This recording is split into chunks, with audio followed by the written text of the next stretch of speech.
Bonjour à tous. Vous allez me dire, mais elle a toujours quelque chose à dire. Ben oui, toujours quelque chose à dire.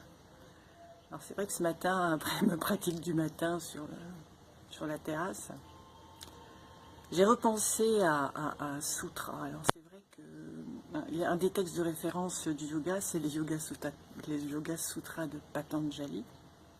Et il y a un des sutras qui nous parle du yoga de l'action. Alors le yoga de l'action, parce que bon, petite précision quand même, on pense quelquefois que faire du yoga, on ne fait rien, on ne fait rien. En fait, c'est tout le contraire.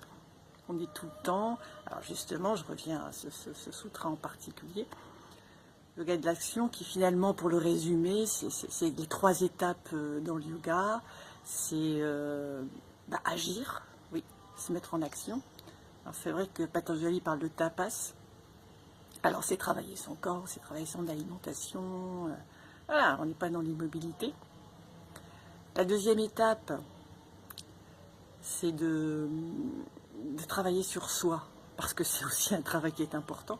Récemment, je publiais effectivement qu'on doit prendre soin de son corps, mais oui, dans sa globalité.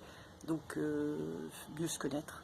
Donc, c'est le travail sur soi, qui est aussi essentiel dans nos vies.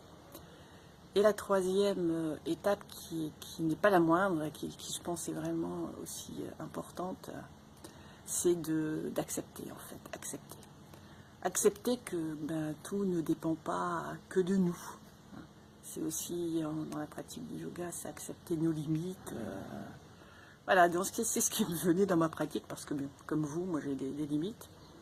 Et entre autres, effectivement, dans tout ce qui est extension, étirement antérieur. Donc voilà, ça c'est mes limites. Donc j'étais en train de les travailler ce matin. Je me disais, c'est pas simple, c'est pas facile.